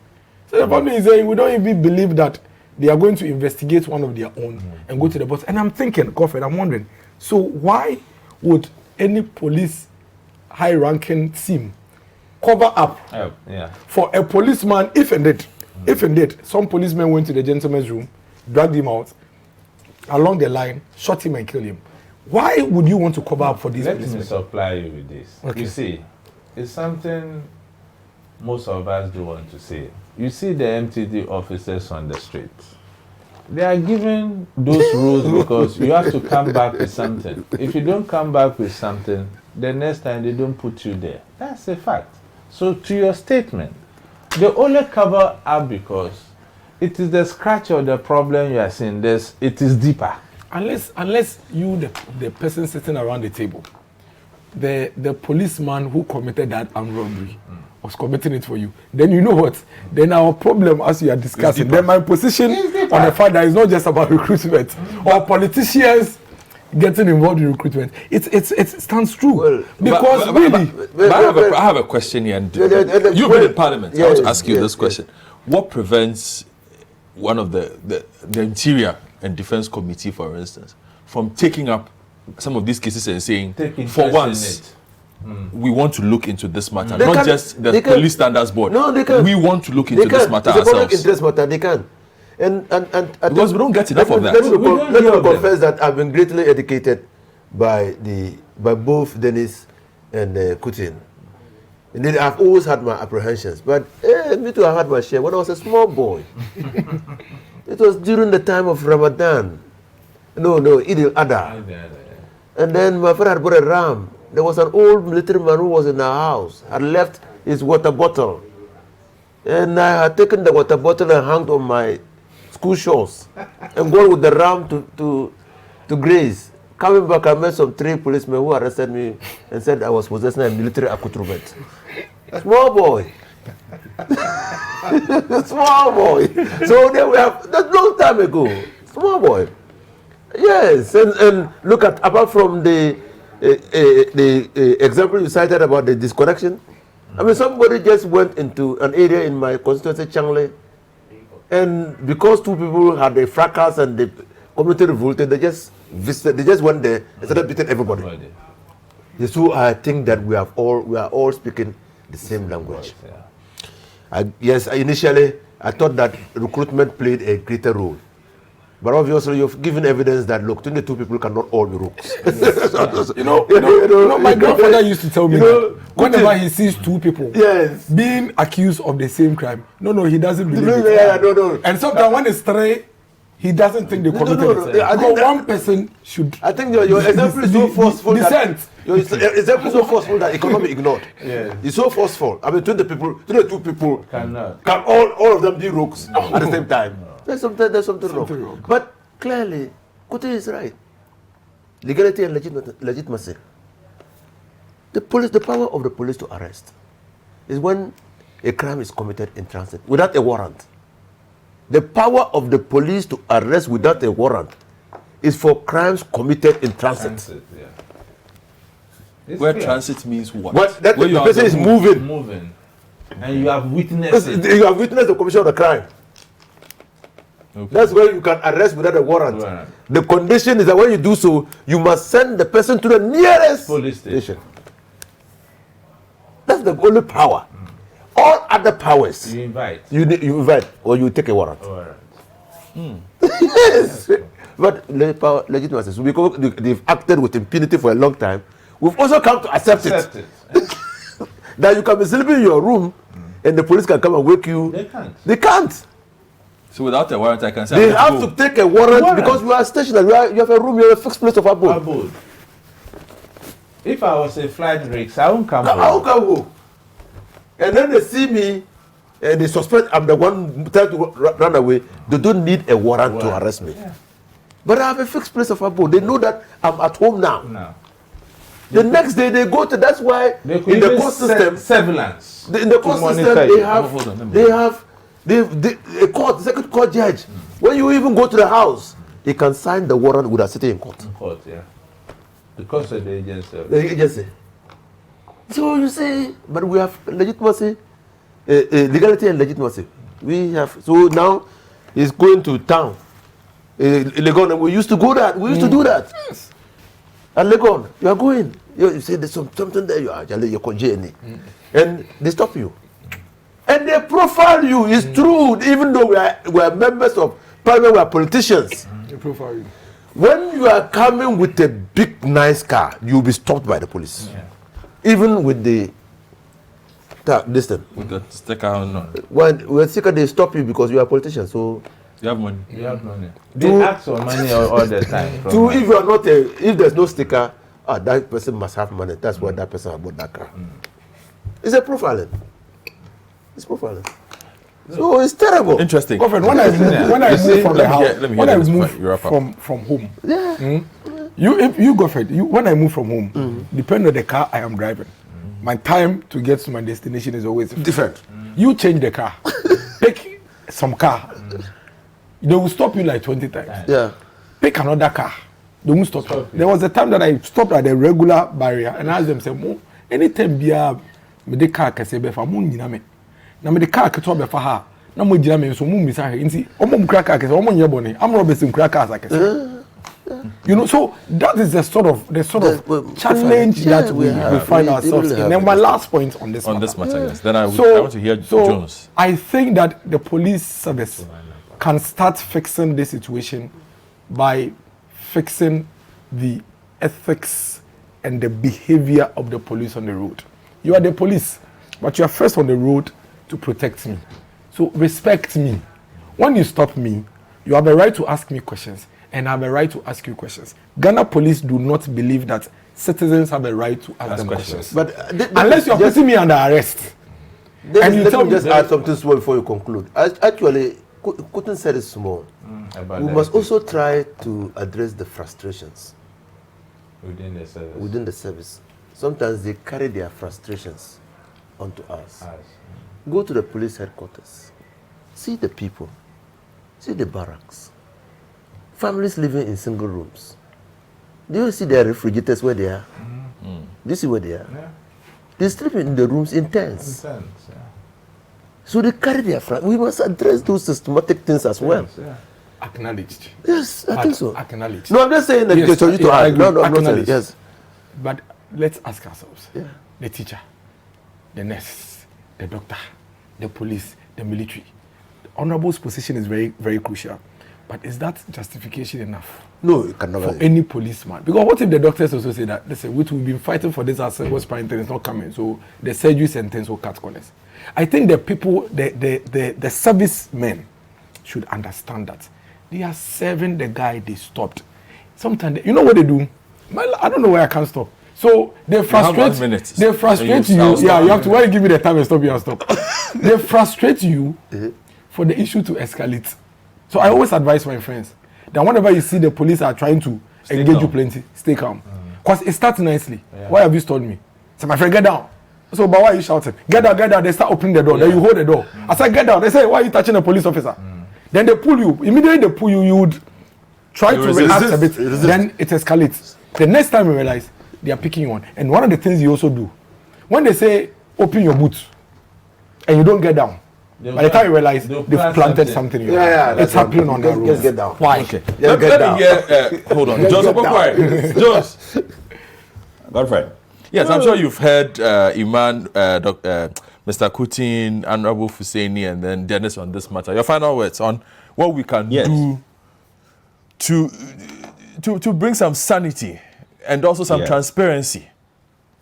Okay, so I think I agree with all the panel members, Kutin, then and also Honorable, and also Franklin. I mean, we all should agree that we've, over the years, built a very sadistic police system that seems to have some form of, excuse my language, ejaculative pleasure from inflicting serious pain and probably death on citizens. So it is something that we all agree to. Okay, so it is going forward. I think this is what we have to work on. And if you look at the narration by everybody on the panel, what it tells you is that there is some form of psychological problem, okay, that we need to address. There's some form of behavior modification that we have to go through.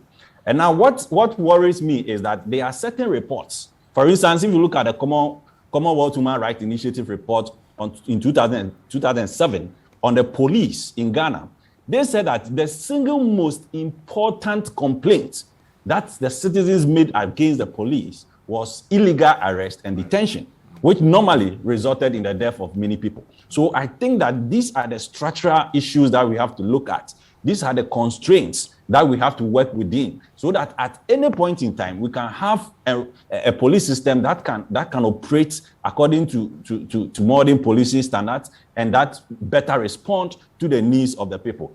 Honorable Yunus Afuseni raised an issue about the use of proportionality of the minimum force. In fact, I have raised this issue on several platforms, and I have questioned that level of discretion that we've given to the police in the use of that minimum force. Now, once we give them that discretion, it means that there's always that window for them to run through when they are at fault. Because the issue then is, at what point do we define that this was proportional, this was minimum? So can we have a guideline that can spell out at any scenario the kind of force or the kind of minimum force, so to speak, that can be used? And I've also advocated for a Death in Custody Act, where the police will be enjoined by the act to be able to provide all the citizens whatever happens to people who are arrested, who are in detention, and for some reason lose their life in their care. I think these are the things that we have to look at. And these prescriptions are basically, structural in nature, which will help refine the police and then be able to regulate the way they carry out their activities and how they relate to the public. I think this is something that we should give it a thought. Thank you very much. Kutin, you wanted to wrap up? Well, in conclusion, you have 1 minute. I think that I've always raised this issue too, about the transfer of the personnel. Some of them have overstayed their welcome in their respective stations. You stay at a particular station for over 15, 18, 20 years. You know, familiarity breeds contempt. And I've put this, I've been trumpeting this issue, nothing seems to be happening. Look, if we don't start to do some of these things, we'll not have any way forward with what we are talking, because they seem to know themselves and how they operate and stuff like that. Because if you move the commanders and you don't have a proportional transfer within the lower ranks, you have done nothing. You corrupt you. You become so corrupted. And look, I've also fallen victim. You remember when I was brutalized, bundled into the car, my clothing torn to 18 police station. And they knew whom I am. They sit on TV and make noise. My luck was a call to the headquarters. I was fortunate I was ordered to be released. This issue came to PIPS. And it came clearly that arrest was unlawful. What happened to them? Nothing. So in conclusion, I want to play the devil's advocate here by pleading with my fellow Ghanaians that, look, security is a shared responsibility. We cannot fail ourselves.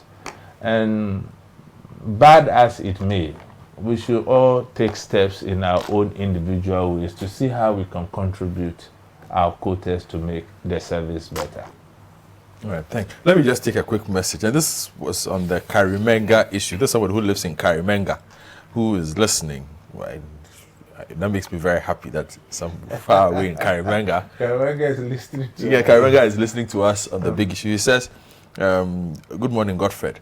The police barrier at Karimenga is a money extortion point by the police. You can't ride or drive through that barrier without paying money. A lot of people have lost their lives due to the actions of the servicemen at that place. I was an eyewitness last time when a motor rider was asked to stop in the middle of the road. In an attempt to repark his motorbike, he was asked not to move or he will be shot. Unfortunately, a U-turn bus was coming with its failed brake and ran over the driver, and the two people on the bike lost their lives immediately. And this one says the police have a penchant for shooting in crowds whenever there's a demonstration. Happened in 2006 in Takoradi when students were protesting. After beating up students and people from Takoradi, they came with the statement that the students were holding guns and machetes. We have to get the police to change their ways. Bill and Afeni also says we need to check or screen the people who are recruited into our security services. That's what has led us to where we are. So I will end the show. Hold on. I don't have time. I will end the show. The V8. I don't have time. Do you know that private citizens are now acquiring V8? Plenty. Government owned is not even up to 50%. Yes. But for one solution, just one solution. I'm going to give the solution. He's going to give the solution. Should make it a law or make it a requirement that citizens, police servicemen should be aware that citizens can ask questions, can video their encounter with the from police, beginning to end without them fighting. If they allow that, maybe if the police service make it clear to their men, maybe they will begin to behave in a way that will protect them and their people. And that's not professional. Thank you very much. My name is Godfred. I hope you had a good show. Have a good weekend. See you next week.